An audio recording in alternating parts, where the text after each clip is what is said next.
Yo, what's going on, guys? And today I wanted to do my NBA Summer League standouts as the finals between the Boston Celtics and the Sacramento Kings. This is my 62 top standouts. Yes, 62 players. Took me a while. I'll go through everyone, give a little analysis. Right here, you guys can see I have some highlights playing. Let me hear your comments down below. Who were your biggest surprises this year in the Summer League? And these are all 62 of the players that I believe that surprised me. So let's just get right in today's video and talk about it, okay? So we're going to start off Obi Toppin. He's looking like a double-double machine, a guy who can even play a little bit of defense. He doesn't look as slow-footed as he once was. These are going to be little quick things. I'm not trying to sit here for like 2 hours, and I think Obi Toppin's actually going to be playing like 20 minutes a night for the Knicks. Cade Cunningham, there were some times when they were running out Killian Hayes out there, and I think we're going to see at the beginning of the year kind of a Luca Doncic, Dennis Smith Jr. situation where they don't fully commit till they realize, let's just give the keys to Luca and have Killian Hayes come off the bench. I think they'll find that to be the most successful. One second. Alright, after Cade Cunningham, like I said, I think they're going to have that little Dennis Smith Jr., Luca Doncic situation where they had the rookie year till they figure out, let's just give the keys to Cade and have Killian Hayes come off the bench. Jalen Noel, I think they need to make his contract guaranteed. He's looking like a guy who could be a sixth man of the year in the future. He's a scorer. Trent Forrest, this guy is 6'3", but he plays like he's 6'6". He can play, I personally think, some wing position, but he's a shooting guard who has some point guard like skills. I think Trent Forrest will have an impact for the Jazz this year. Keir Lewis Jr. might be the second fastest player behind De'Aaron Fox. He gets up the court so quick, and I could see this guy being a great pickpocketer and a great transition player. Moses Moody is NBA ready. He can make the difficult shots. He has that 7-foot wingspan. He's able to guard everybody. I think he's really fun to watch. He'll have a good impact for the Warriors this year, more than Kaminga, even though I think Kaminga has a higher ceiling. Demion Mitchell looks like he's going to be the day one six man behind Tyrese Haliburton and De'Aaron Fox for the Kings. That's going to be really fun. He's going to be messing people up. Vic Law looks like a guy who could be a modern day backup four. I don't think he's going to be on the Lakers, but he'll catch on a roster, I think, somewhere. Trey Jones looks like a defensive stud who can also pass the rock pretty well and can hit the shot occasionally. And I think we should somebody's like honking hella, and I think we should definitely see him be a more vital part of the Spurs rotation this coming year. Cam Thomas might be the sixth man of the year for the Nets. He might be the first rookie to win sixth man of the year. He was putting on a clinic scoring wise. Chris Duarte looked like the man we thought he was, a guy who could play the shooting guard, small forward, and the power forward position. Is going to be a 40% three-point shooter from day one and can guard multiple positions. Great pick for the Pacers. Tyrese Maxey continues to build off of a great year this year, and he's a guy who I truly believe is going to be able to be a high teen scorer who gives you 5 rebounds, 5 assists, and a steal game with 17 points while shooting close to 40%. Stick Smith looks like the modern day stretch 4 that you need, and a small ball 5, can protect the rim, can grab rebounds, and can hit that 3-point shot. Then you got Jaded McDaniels for the Minnesota Timberwolves, their Swiss Army knife. He keeps getting better, and I had that if they fix his shot, he could be good.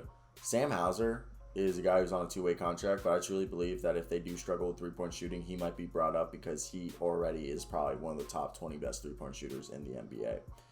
Evan Mobley, he might be the next Anthony Davis. I really think that for the Cavs. They're about to have some twin towers. Naji Marshall is a great wing who can play some defense, can hit him down at a good volume, and I think another guy that they should put on a 2-way contract and he'll be good. Jonathan Kaminga, you have right here. Jonathan Kaminga, I think he'll start off the year playing 10-15 minutes a night, and by the end of the year, he'll have more of a role being this defensive stud who can just finish through all sorts of contact. Emmanuel Quickly is going to be a 20-point per game scorer who also, I think a better version of Tyrese Maxey, 20-point per game scorer, 5 rebounds, 5 assists a game, steal game, maybe even close to 2 steals. Miles Mcbride will be the third point guard behind Kemba Walker and Derrick Rose. I think he really will. He's been balling out. Aaron Nesmith is looking like the guy we thought he was coming out of college. And I think he'll have a vital part of the Celtics rotation. Sharif Cooper, man oh man, his biggest flaw was his three-point shot, and he was shooting like 38, almost 39% from three. He's looking like behind Delon Wright and Lou Wills. If they struggle, Sharif Cooper could be getting some minutes day one, and he's a guy whose weakest skill was defense and shooting, and now it looks like it's only defense, and he wasn't that bad on defense. Not amazing, but not bad for a guy who's 6'1" with a 6-foot wingspan. Jalen Green, until the injury, was looking like he's going to be a rookie of the year. Bol didn't look overmatched at the center position. They didn't need to play zone defense. And they haven't signed a center, so we might actually see Bol 15 to 20 minutes a night. Patrick Williams is the next iteration of the Jimmy Butler, Kawhi Leonard, Paul George-esque players who they come in. They are guys who are, their defense is there already, and that the offensive game just needs to catch up. And I think he's going to be an all-star. Jordan Nwora was putting shots up, but he is a stud. He's going to be a really good two-way player, 6'7", and he can play the shooting guard or the small forward position. He can hit the three-point shot, and he can guard multiple positions. Steal for the Bucks. Desmond Bain, again, I think he's another player who's a top 23-point shooter in the league already, and he's shown defensive ability and really some shot creation ability. And I think he'd be a 20 minutes a night player for the Grizzlies. Trey Murphy is a guy who can shoot from all over the floor. He's a shooting guard, and he can play some small forward. I think he's going to be a great fit for the Pelicans, catching passes from Zion in the corner, just splashing threes. Jalen Suggs looks like the cornerstone we've been waiting for. He's the best point guard the Magic have had arguably since maybe Jameer Nelson. Peak Jameer Nelson. All-star Jameer Nelson. I'm just kidding. Alferni Hardaway, a.k.a. Penny Hardaway. Scotty Barnes and Alperen Sengun are two guys who, their three-point shot isn't hitting at a clip, but they look confident. Alperen Sengun is looking like, he's going to be the modern-day version of Kevin Love when he came out of UCLA. And I think he'll be great for the Rockets. Plus, they have Usman Garuba, who's Taj Gibson. So they have Kevin Love, modern-day Taj Gibson, and Alperen Sengun and Usman Garuba.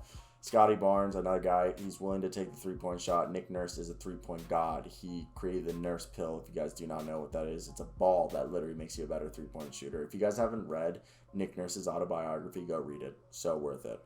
Then you got Kai Jones with JT Thor is looking like a perimeter threat. They can guard. They're so versatile and switchable that they can guard perimeter players and interior players and hit the three-point ball. Peyton Bridger looks like he could really be the Celtics sixth man of the year.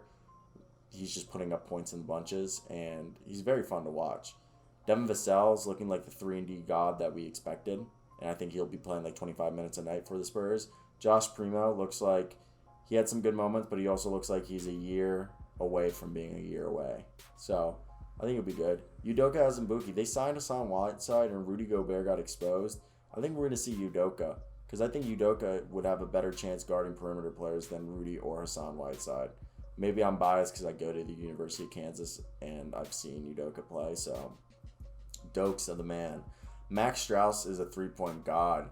He's going to be their Kroger version of Duncan Robinson. And then Omar Yurtseven is looking like a legit a great third center. He could maybe even be better than Dwayne Dedmon.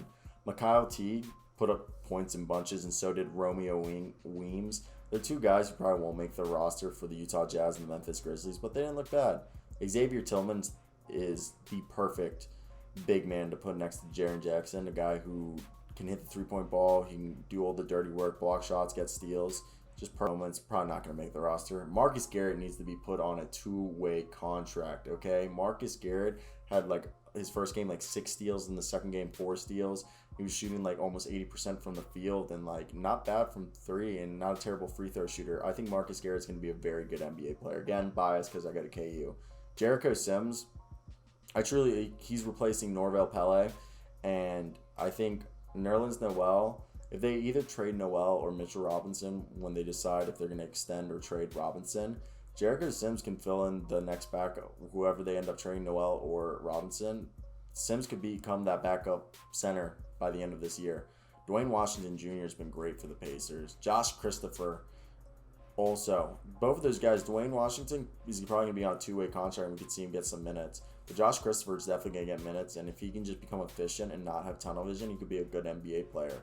Romeo Langford's looking solid, not a bad defender, can hit the shot. I think he could be a really good kind of like Swiss Army knife for the Boston Celtics. Demboya, yeah, the shot isn't there, but he's a defensive god, while Sadiq Bey is this two-way god. Both players, I think, are going to have big impacts for the Pistons. KJ Martin, I mean, he plays the same position as Josh Christopher. He doesn't has as much potential, but he's a lot more efficient. Nick Richards, I think he was the best center, like, between Vernon Carey and, Nick Richards. I think Nick Richards was more impressive, and I think Nick Richards should be making the roster. He looks like a guy who can average 7 and 7 and block a game for you off of, like, 15, 20 minutes a night. D'Angelo Ball, I know he shot under 40% and like 35% from three. He wasn't anything special. Bring him on a two-way contract. See what he can do. Malik Newman, another guy I'm biased for. They should bring him on a two-way contract. John Conchar. This guy's averaging like 18 points and 10 rebounds as a point guard. Or a shooting guard, I mean. Beast. Giannis Tima is a guy who is the next Birdman. He can hit the three-point shot. Drafted in 2013. The Latvian. I made a video on him. They need to bring him. Okay. Then I got Jalen Morrison, who is another great shooter. He's a guy who should deserve a two-way contract. Either him or Malik Newman for the Spurs.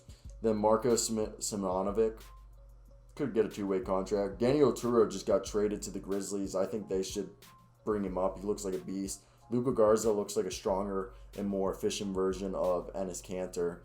Bones Highland looks like a guy who can play 15 minutes a night with Facundo Campazzo, Monte Morris, Austin Rivers, and once Jamal Murray's healthy, he can be a part of that rotation. And Skylar Mays looks like a pretty strong 3-and-D guard. So it's actually 60 players. That's my list, guys.